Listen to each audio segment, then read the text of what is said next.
Yo creo que lo que nos mantiene en común es Cristo. En común a nosotros. Y aquí viene la proposición de este mensaje. Saber que compartimos en común como iglesia, debemos saber que compartimos en común. ¿Qué es lo que nos dice el apóstol Pedro en su primera carta, en el capítulo 3, versículo 8? ¿Qué es lo que nosotros compartiríamos? Dice, sed todos de un mismo sentir. Sed todos de un mismo sentir, pero ¿qué más? Compasivos, amándoos fraternalmente, misericordiosos y amigables. Esas son situaciones que nos deberían a nosotros de mantener en común como iglesia, hermanos. Todos de un mismo sentir, todos compasivos y un amor fraternal. Así que vamos a mirar, de acuerdo a estos conceptos o esta palabra de comunidad, vamos a mirar cómo debe ser la iglesia de Dios. ¿Cómo debe de ser la iglesia de Dios? El primer punto de ellos, en común debemos de tener un Señor, un creer y un bautismo. Es muy común, hermanos, que cuando platicamos entre las iglesias, fuera de la iglesia tradicional, y me refiero a la iglesia católica, todas las que no pertenecemos ahí, existen diferencias de doctrinas. Yo no sé si usted se ha dado cuenta. Muchas veces pensamos que todas compartimos lo mismo. Por eso muchos, cuando dejan de venir a una iglesia, se van a otra iglesia y dicen, es que es lo mismo. Pero no, mis hermanos, hay diferencias doctrinales. Cuando usted y yo podemos ser una comunidad con ellos, entonces nosotros tenemos con ellos todos en común. Le platico un ejemplo rápido. Si usted quiere compartir con un testigo de Jehová, si usted ha platicado con ellos, se encontrará que hay muchas diferencias. Y no podemos ser nosotros comunidad con ellos porque no tenemos las cosas en común. Hay diferencias. Podemos entender entonces que para ellos Jesús es un maestro, alguien que dio una buena enseñanza, pero para usted y para mí Jesús es el Salvador, es el Redentor. Hay diferencias, no podemos entonces compartir con quien sea las cosas en común. Por eso es importante, mis hermanos, analizar esto. Ahora, en el Nuevo Testamento existe un caso donde el apóstol Pablo tuvo que tomar cartas en el asunto, ya que el Señor no divide, sino une. Y la situación que se estaba dando en la iglesia de Corintios, se estaban olvidando de que tenían las cosas en común. Entonces ahí los líderes estaban causando confusión y estaban dividiendo. ¿Qué nos dice en primera carta a los Corintios, capítulo 1, versículo número 10? Dice, os ruego pues, hermanos, por el nombre de su Señor Jesucristo, que habléis todos una misma cosa. Está enfatizando aquí el apóstol Pablo, y que no hay entre vosotros divisiones, sino que estéis perfectamente unidos en una misma mente y en un mismo parecer. Versículo 11.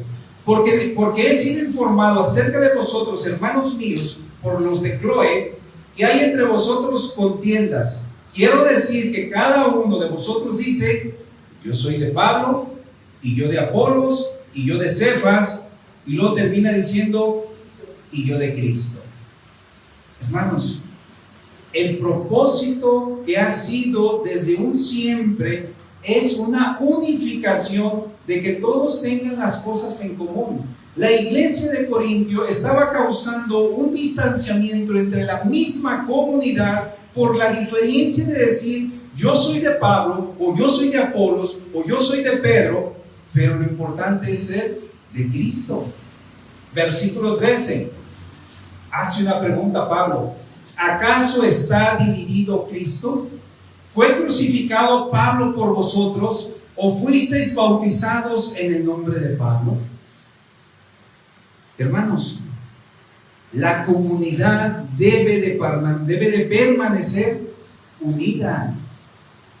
Cuando usted viene a esta iglesia, no debe decir, es que yo me hago al lado del pastor, me hago al lado de fulano y tal, o de este hermano. No. Todos en común debemos de tener ese mismo sentir, hermanos. Y ese sentir va enfocado a que nosotros debemos de ser únicamente de Cristo, no del hombre. Ahora, ¿qué nos dice el mismo Pablo referente a lo que nos une o a lo que tenemos en común? Y menciona 3 aspectos muy importantes, a diferencia del pasaje que les acabo de leer. El pasaje que les acabo de leer estaba en división, pero Efesios 4:5 es todo lo opuesto. ¿Qué es lo que nos une o qué es lo que tenemos en común? Efesios 4:5 nos dice qué es lo que tenemos en común: un Señor, una fe y un bautismo. ¿O no es así? ¿Hay alguien que lo haya salvado a usted? No, solamente el Señor. ¿En quién tiene su confianza? ¿En su hermano que está al lado, en su esposa, en el que está al frente compartiendo la palabra? No, su fe está puesta en el Señor. Y cuando usted fue bautizado, no fue bautizado en nombre de alguien más, ni por un muerto, ¿verdad? Usted fue bautizado para identificarse con Cristo. Entonces, el primer aspecto, mis hermanos, es por nuestro Señor Jesucristo que estamos aquí todos, por depositar nuestra confianza en un mismo Señor. Así lo describe el apóstol Pablo cuando escribe la carta a los Romanos en el capítulo 10, versículo 13, porque todo aquel que invocar el nombre del Señor será salvo. Usted cuando invoca, ¿lo hace no solamente de boca hacia afuera o es de adentro? Debe de ser de adentro su invocación, que nazca en su interior, pero sobre todo en su corazón. Y ese es el mensaje que transmitió también Pedro en su primer discurso. Hechos capítulo 2 versículo 21 dice: todo aquel que invocar el nombre del Señor será salvo. No está diciendo en alguien más. El único que da salvación, por eso tenemos un Señor, una fe y un bautismo, es nuestro Señor Jesucristo. Yo no estoy esperanzado en alguien más. Yo debo de invocar entonces únicamente el nombre del Señor. Él es mi esperanza, Él es mi confianza, Él es mi dependencia y nadie más. El segundo aspecto, la fe y el bautismo, estos dos conceptos van unidos. ¿Qué nos dice Marcos 16:16? El que creyere, eso es la fe. El que creyere y fuere bautizado, dice, será salvo. Mas el que no creyere, será condenado.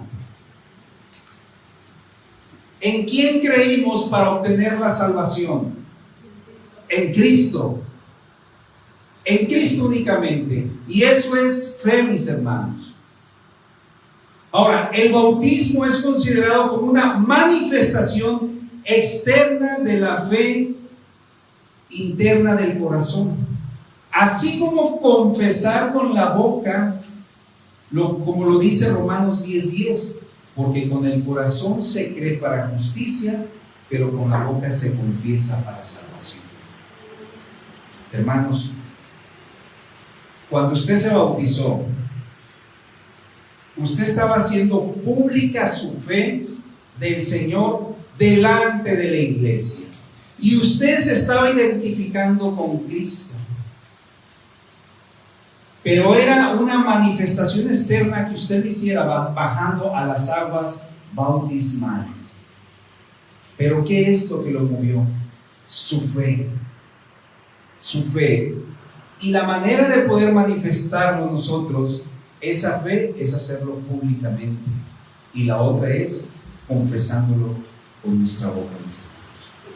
Entonces, esto me lleva a mi segundo encabezado.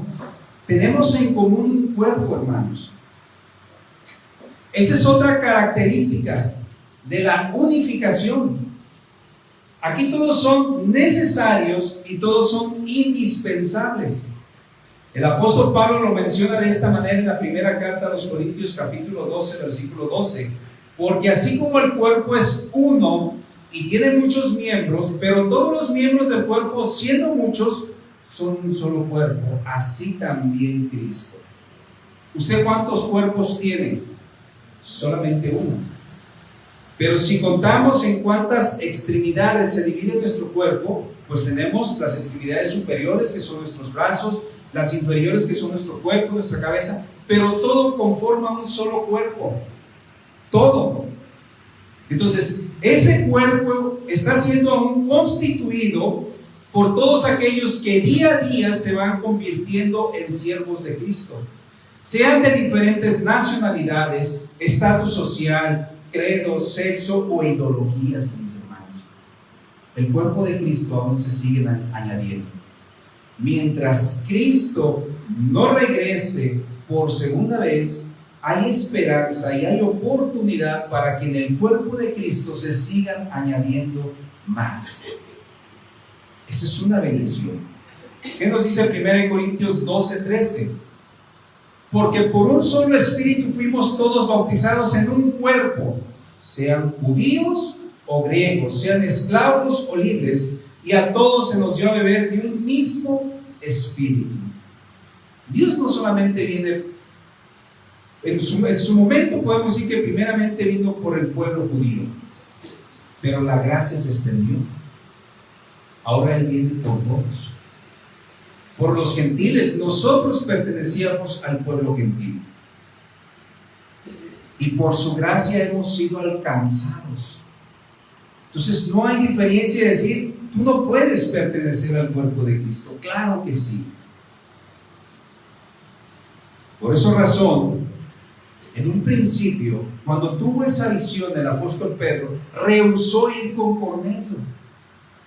Porque decía, ¿cómo es que voy a ir con ellos si son gentiles? Pero Dios le mostró un lienzo con animales y les dijo, mata y come. Y dijo, yo no puedo comer de las cosas inmundas. No llames inmundo a lo que Dios creó. Todos somos para Dios valiosos. Somos su creación. La diferencia es que algunos nunca dejan de ser su creación y otros pasamos a ser hijos de Dios, porque Él nos da ese derecho de ser llamados hijos de Dios. Entonces, el cuerpo tiene muchos miembros y no todos cumplen la misma actividad, mis hermanos. Quizá porque no sea tu ministerio, pero habrá otros ministerios en los cuales tú le sirvas de una mejor manera. Pero ello no es razón para dejar de ser del cuerpo de Cristo. ¿Cuántas veces decimos, hermano, a mí no me ponga en esa área? Hermano, yo no sé desempeñar eso, yo no sé cómo hacer, no me pase al frente porque me pone nervioso. Hermanos, todos de una u otra manera necesitamos pertenecer al cuerpo de Cristo y cada uno de nosotros tiene una habilidad, tiene un don, tiene un talento para ponerlo al servicio del Señor. ¿Qué nos dice 1 Corintios 12:15? Si dijere al pie, porque no soy mano, no soy del cuerpo, por eso no será del cuerpo. Hermanos, todos pertenecemos. Usted es algo especial. Cada uno de los que estamos aquí somos especiales para el Señor. No hacemos todo lo mismo. Es como si yo le dijera, cada quien en lo secular, allá afuera, donde se desempeña, cada quien hace una actividad diferente. Y dentro de la iglesia a lo mejor no todos hacemos lo mismo, pero usted tiene una habilidad. Lo que usted hace allá afuera es una habilidad. Y si con esa habilidad que usted sirve allá afuera, Dios también le ha dado habilidades o capacidades para que usted también las desempeñe dentro de su iglesia. Entonces, aquí todos cumplimos funciones, ¿sí? A lo mejor algunos limpian el templo, a lo mejor algunos dirigen, no todos, pero algunos. A lo mejor no todos predican, pero cada uno hace una función. Pero ¿saben qué? Lo más importante es que Dios te puso aquí en esta iglesia, hermanos. Y Él no se equivoca porque Él tiene para ti propósitos para su servicio. Primera carta a los Corintios 12:18 dice, mas ahora Dios ha colocado los miembros, cada uno de ellos en el cuerpo, como Él quiso. Nadie te debe de imponer, tú tienes que hacer esto. No. Dios coloca a cada uno de sus miembros como Él quiso, como Él le place. Así que, mis hermanos, es una bendición que tengamos en común, que somos parte de un cuerpo. Y ese cuerpo es Cristo, parte del cuerpo de Cristo, y Cristo es la cabeza.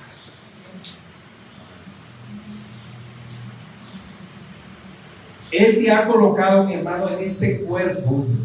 Es para que utilices tus capacidades y tus habilidades y las debes de desempeñar para su ministerio. Dice Romanos 12:6, de manera que teniendo diferentes dones según la gracia que nos es dada, si el de profecía, úsese conforme a la medida de la fe, ¿sí? O si el de servicio, en servir, o el que enseña en la enseñanza, el que exhorta en la exhortación, el que reparte con liberalidad y el que preside con solicitud, el que hace misericordia con alegría.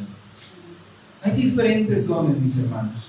Y no solamente en esta lista, en Corintios va a encontrar más, mis hermanos. Hay diferentes citas donde nos hablan de diferentes dones. No solamente está enfocado en uno, mi hermano. Así que usted no se sienta inútil o no sienta que usted no tiene la capacidad o que no tiene el estudio indicado.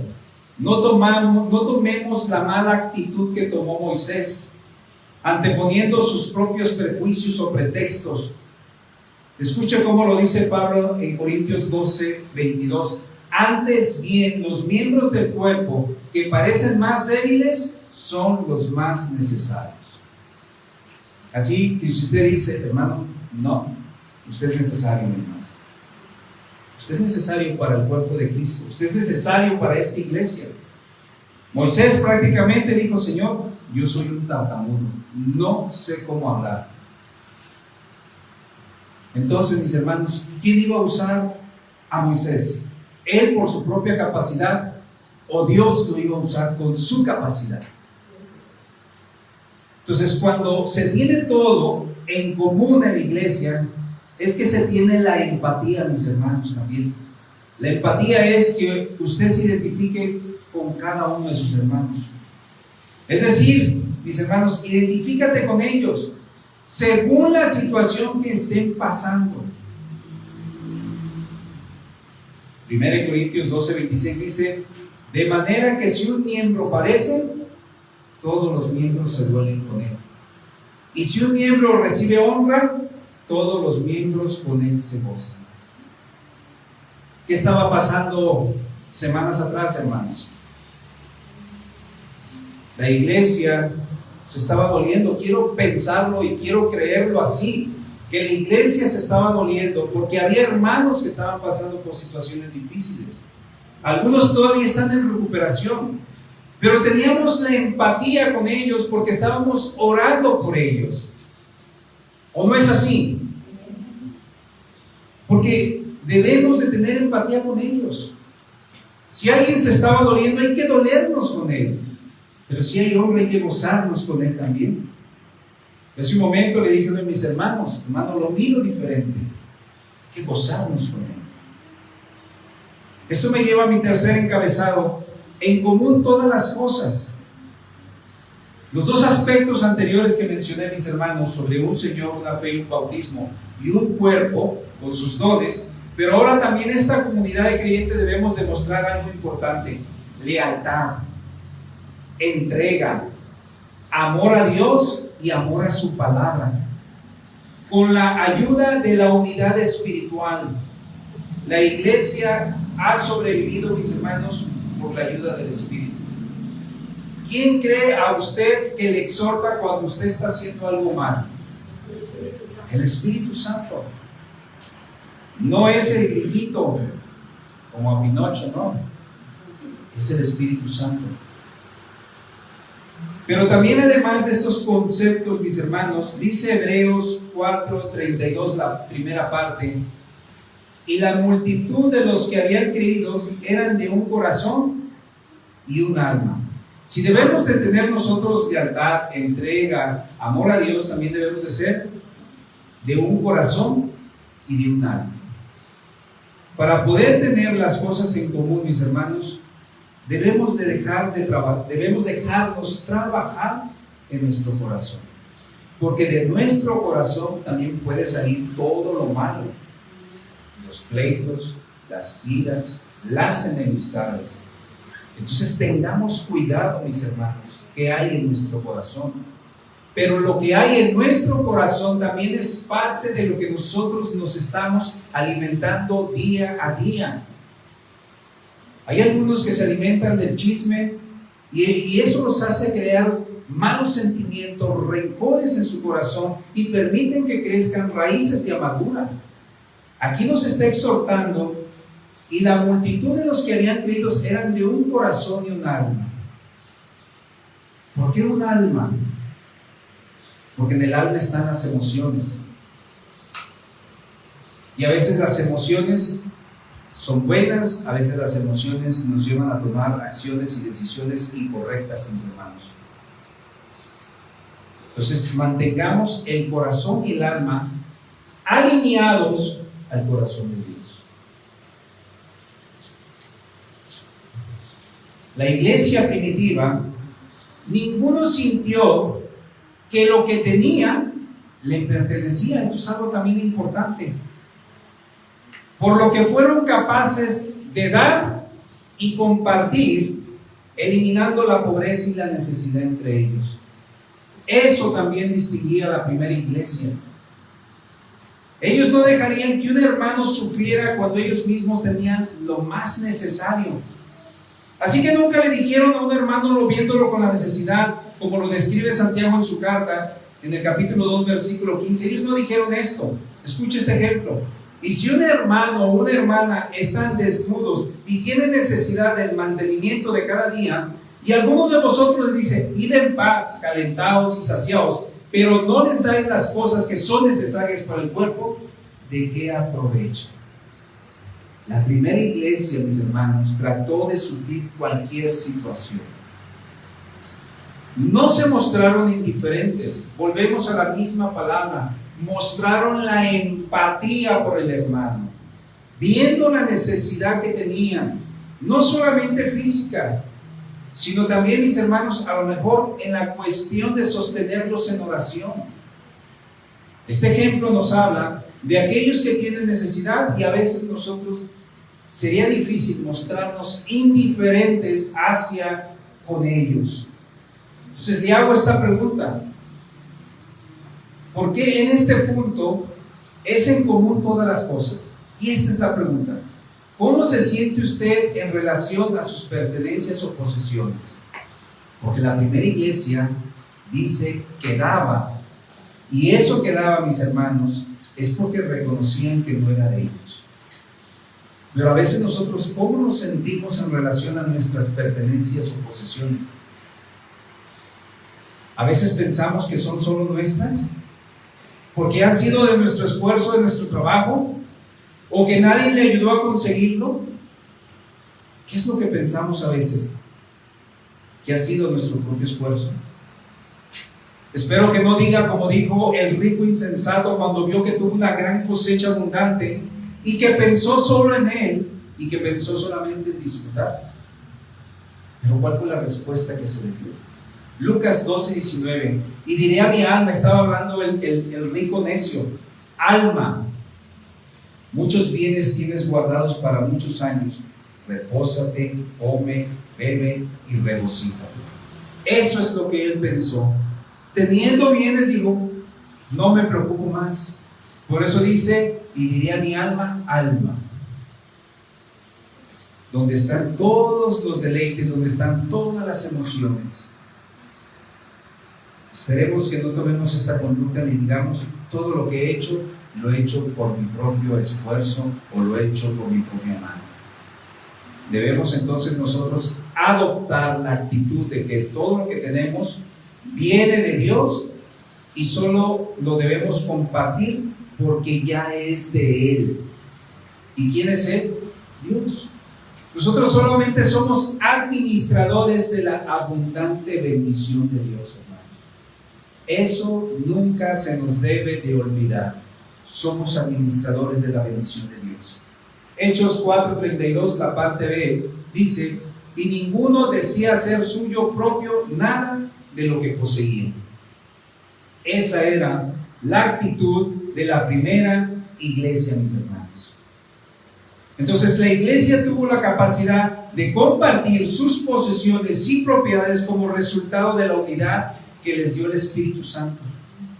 Y el Espíritu Santo obraba en sus vidas de los creyentes, y por medio de ellos, ¿sí?, daban de buena voluntad. Hechos 4:32, la última parte dice: sino que tenían todas las cosas en común. Tenían todas las cosas en común. ¿Qué nos dice Hechos 4:32?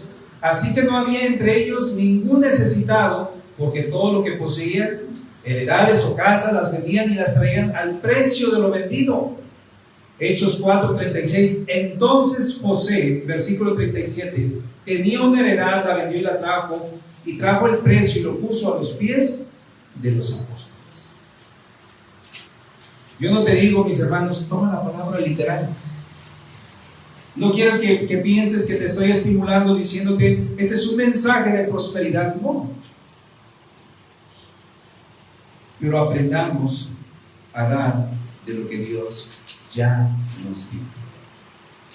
Tengamos la empatía por nuestros hermanos, no solamente en suplir sus necesidades, sino también en lo que están pasando los hermanos.